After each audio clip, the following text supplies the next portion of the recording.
I have spent a lot of time in the past year trying to figure out exactly when my family decided that I didn't count. Not when they stopped loving me, because I'm not sure that's what happened, or at least not entirely, but when they collectively, quietly, as if by some unspoken agreement, decided that my opinion was an obstacle rather than a voice, that my presence in a room was something to be managed rather than welcomed, that the right way to handle me was to simply not handle me at all, to make decisions and present them as finished facts, and to trust that I would eventually come around. I never came around. I want to tell you why. My name is not important, but the house is. So let me tell you about the house first.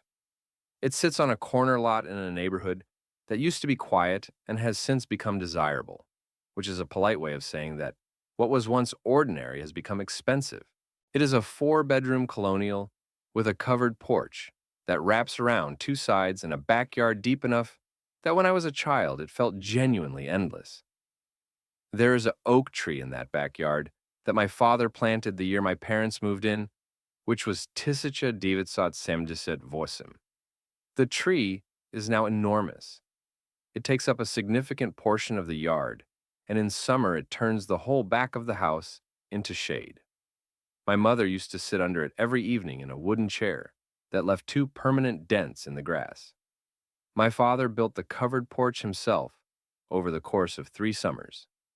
He was not a professional carpenter, but he was meticulous and patient, and he believed that things worth having were worth building slowly. The porch is still standing. It has never needed significant repair. He built it to last. My parents bought the house together in 1978. They raised 4 children in it. My oldest brother, Gary, is 58. My sister, Renata, is 55. My brother, Dennis, is 52.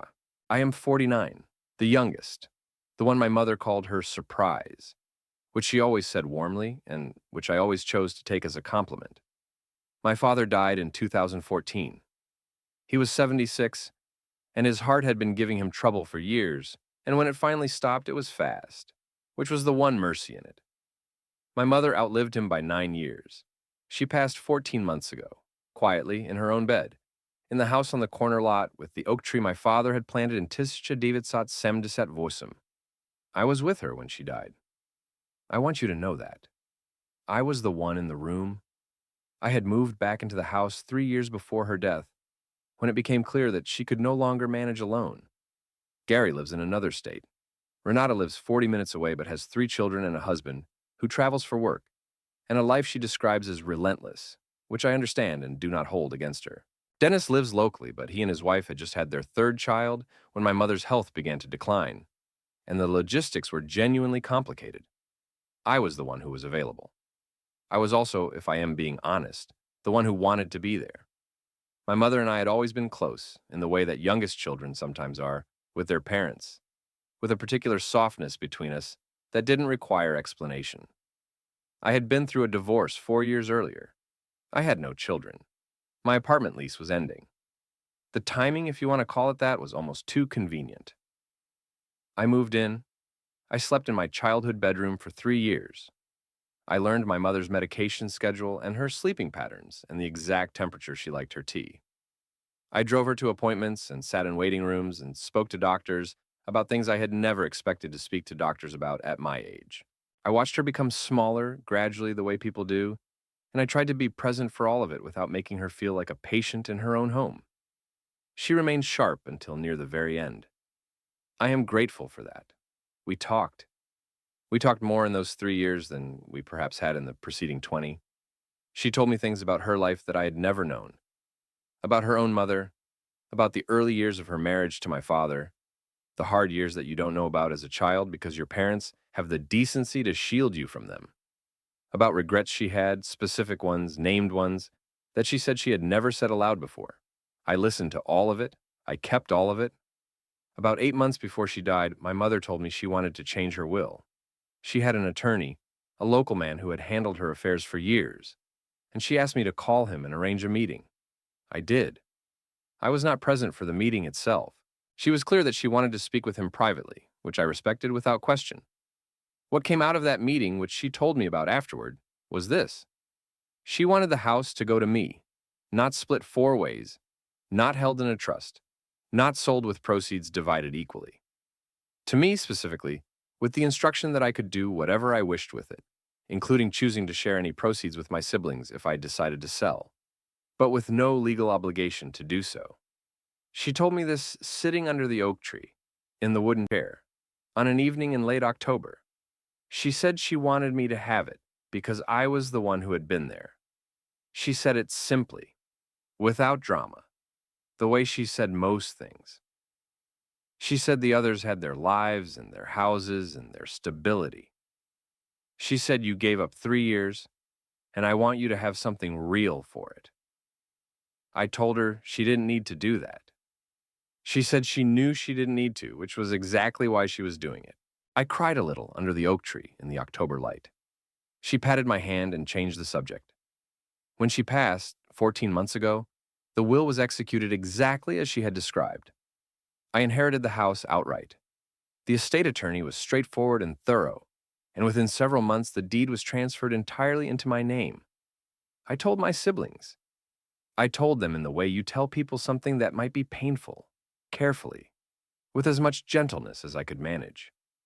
I explained what my mother had said, that this had been her specific and considered wish, and that I intended to honor it by staying in the house for the foreseeable future, maintaining it, caring for it the way she had cared for it. Gary said almost nothing on the phone. A long pause, and then he said, "Well, that's that, I suppose." I could not read his tone. I still can't. Renata cried, which I expected, and then said she thought it was unfair, which I also expected. She did not say it to be cruel. She was grieving. We all were. I told her I understood she felt that way and that I was sorry the distribution was painful. Dennis was the most direct. He said he felt like our mother had made a mistake. That property of that value should have been divided. That what I had gotten was disproportionate, regardless of the circumstances. I told him I heard him. I told him I hadn't asked for it. He said he knew that, which was the kindest thing he said in that conversation. Things were tense for a few months. That is the honest word for it. Tense.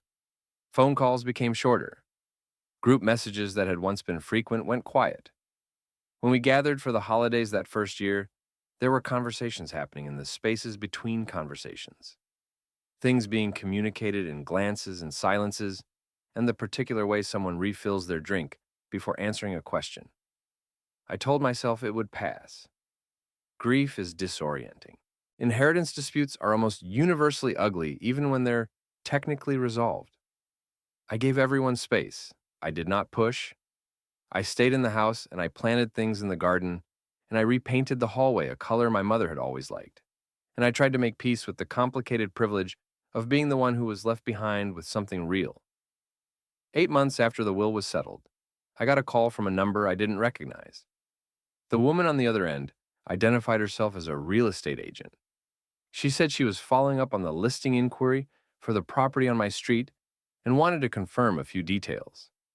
She said she had been working with the family and just needed to verify the square footage on the original listing documentation. I asked her to repeat what she had said. She said she had been working with the family on a potential listing for the house.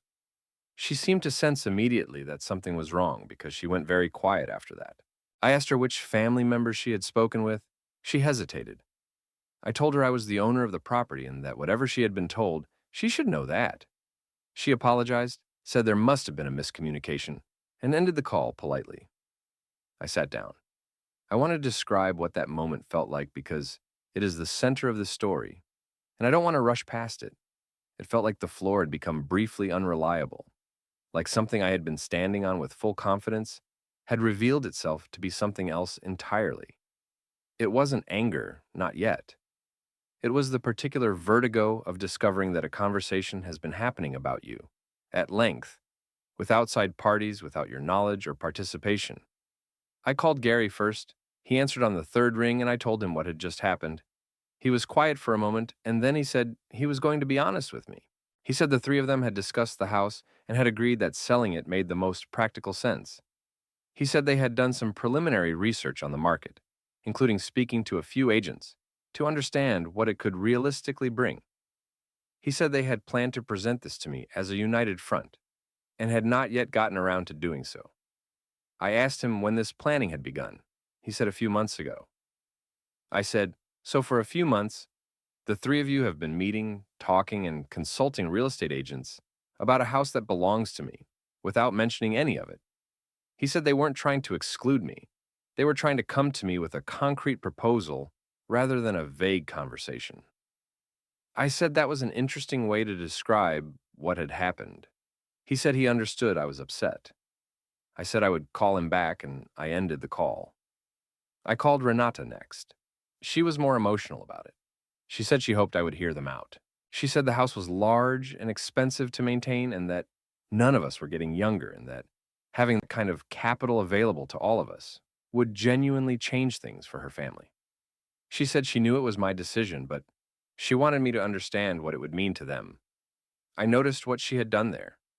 She had slipped from it's your decision to what it would mean to them in the same breath. She had named me the decision maker and then immediately applied the weight of the family's need to that decision. It was skillfully done. I don't think she even realized she was doing it. I called Dennis last. He was the most straightforward, as he tends to be.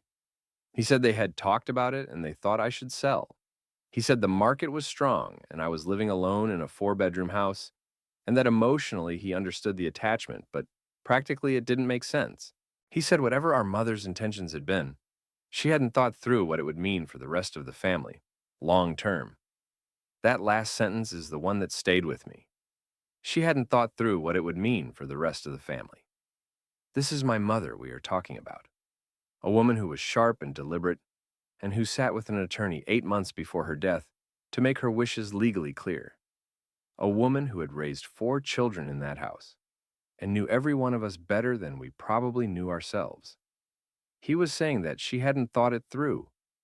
What he meant, and what I think he knew he meant, was that her decision was inconvenient, and therefore must have been a mistake. I did not say any of this on the phone. I thanked him for his honesty, and I said I would think about what they had shared. I want to tell you what the next 2 weeks looked like, because it is important.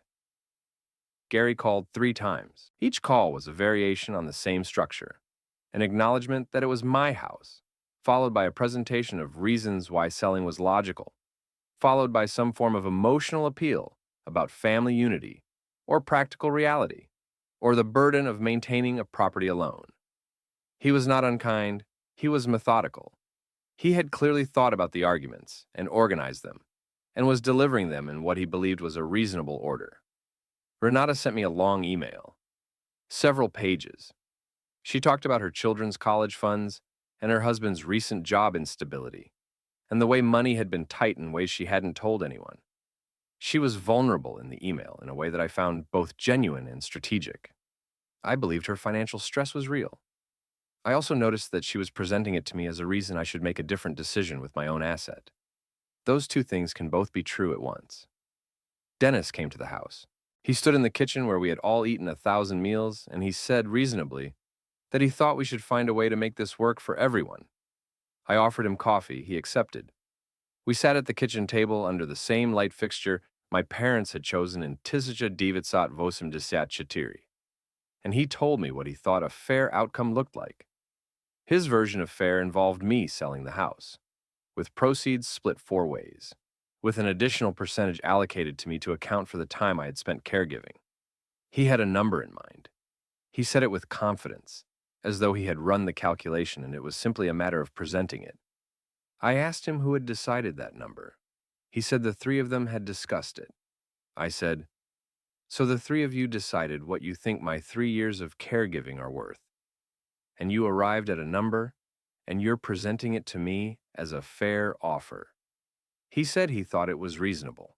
I asked him what he thought would have happened to our mother, in practical terms, if I had not moved in. He was quiet. I said, I'm not asking rhetorically. I genuinely want to know what the plan would have been.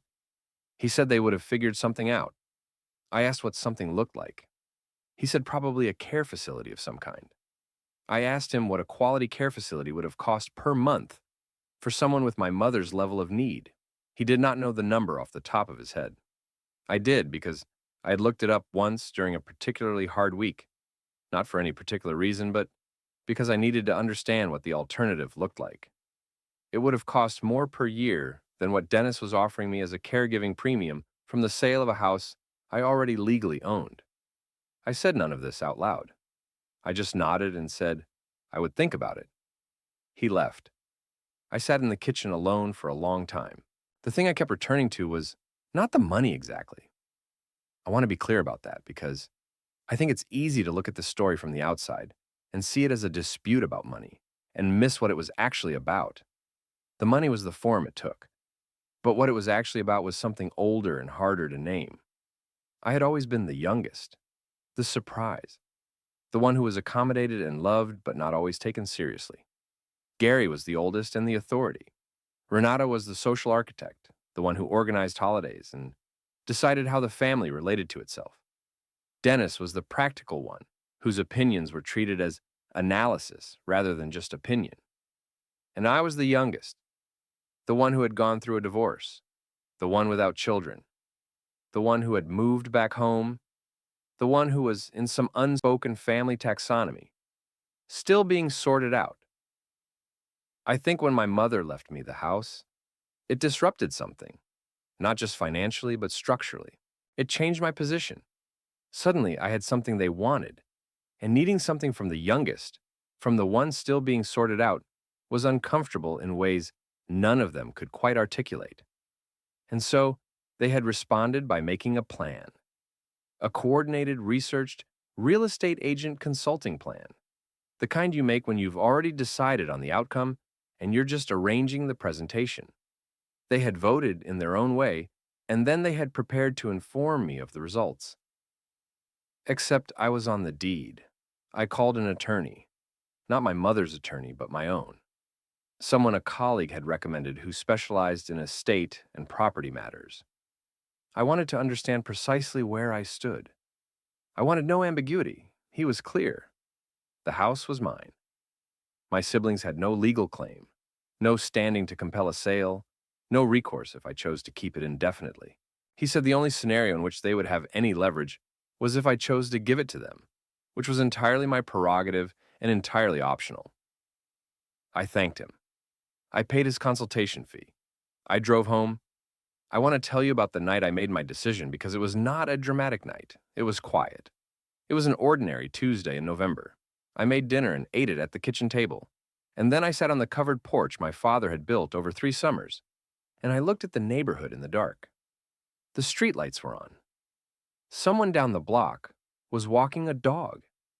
The oak tree in the backyard was losing its leaves for the season, and a few of them blew across the grass while I watched. I thought about my father building this porch.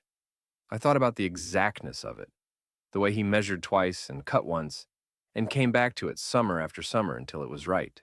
I thought about my mother in her wooden chair under the oak tree in October, telling me she wanted me to have something real.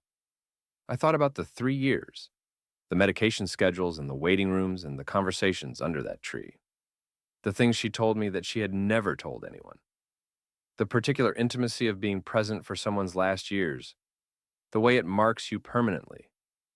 And I thought about my siblings on the other side of a coordinated plan, consulting real estate agents, running numbers, deciding what my caregiving was worth before they had even told me they intended to sell. I went inside. I wrote an email to all 3 of them. I want to read you what I said, more or less, because I think the words matter. I told them that I had given the situation significant thought. I told them that I understood their financial reasoning and that I did not doubt the sincerity of their needs. I told them that I had consulted an attorney and was clear on my legal position. I told them that I had decided to keep the house. I told them that my mother had made a deliberate and considered decision, that she had done so with full legal guidance and full awareness of its implications, and that I intended to honor that decision. I told them that I believed she understood exactly what she was doing and exactly what it would mean for all of us, and that her wish had been clear. I told them that what hurt me was not that they had opinions about the house. I said that was understandable, and I had expected it. What hurt me was the way those opinions had been organized into a campaign before I was ever included in the conversation. That they had consulted outside parties, formed a united position, and prepared to present it to me as a fait accompli. That I had found out from a real estate agent rather than from my own family. I told them that I loved them. I said that plainly. And I told them that what they had done had damaged something between us that I hoped we could repair over time, but that I was not going to make decisions about my own home in order to accelerate that repair. I said the house was not a bargaining chip for family harmony. It was my home and my mother's wish, and I was keeping it. I sent the email. I closed my laptop. I went to bed. The responses came the next morning. Gary's was brief. He said he was sorry I felt that way and that he hoped we could move forward. I noticed he did not apologize for the process, only for how I felt about it. Renata's was longer and sadder. She said she understood. She said she was sorry. She said the financial pressure had made her not think clearly about how things must have looked from my side. That one I believed. That one I read twice. Dennis did not email. He called. He said he had been too transactional about the whole thing and that it wasn't really about the money, that he had felt somehow left out of his mother's last years because he hadn't been able to be there the way I had been, and that resentment had come out sideways. He said it carefully, but he said it, and I give him credit for that. I told him I heard him. I told him that losing a parent is its own kind of grief, and that grief doesn't always come out cleanly. I told him I didn't want the house to be the thing that broke us permanently. He said he didn't want that either. We talked for almost an hour. It was the most honest conversation we had had in years, possibly in our adult lives. I am still not sure what we are on the other side of it, but it was real. And real is where things can sometimes start to heal. It has been about 5 months since I sent that email. Gary and I speak occasionally. It is polite. There is a layer of something between us that wasn't there before, and I don't know yet if it will dissolve. Renata and I have had a few good conversations and one difficult one, and I think we are finding our way back toward each other slowly. Dennis and I are probably in the best place, which surprises me given that he was the one who came to my kitchen with a number. I'm still in the house. I repainted 2 more rooms this fall. I had the porch railing replaced on the section that had started to show wear, and I made sure whoever did the work used the same wood my father had originally chosen. Because I looked it up. Because that seemed like the right thing to do. The oak tree is enormous and healthy, and in the spring it will fill the backyard with shade again, and I will probably drag a chair out and sit under it in the evenings, the way my mother did, in approximately the same spot, where the grass is still a little uneven from the dents her chair made over all those years. My mother knew what she was doing. I am more certain of that now than I was 14 months ago. She knew her children. She knew what each of us had given and what each of us needed, and she made a decision that was difficult and probably painful for some people, and true in a way that only she could fully see. I trust her. I live in her house. It is also my house now. I take care of it the way she taught me to take care of things, slowly, carefully, with attention to the parts that don't show. The people who tried to sell it without asking me first are my family. I love them. That hasn't changed. But some things, once you see them clearly, you can't unsee. The meeting that happened without me. The agent who called from a number I didn't recognize. The number Dennis arrived at before I was ever in the room. I see it. I keep it. I don't lead with it. But I hold it in the particular quiet way you hold information that has permanently adjusted something in how you understand the world. I was on the deed. That is what they forgot or chose not to think about or thought wouldn't matter because they had a plan and I would eventually come around. I was on the deed. I did not come around. The house is still standing. The porch is still solid. The oak tree is still there. Some things, if you build them right and tend to them honestly, last longer than the people who tried to take them. Thank you for watching. If this story meant something to you, please subscribe and hit the notification bell. More stories are coming, and I hope some of them remind you of your own quiet strength.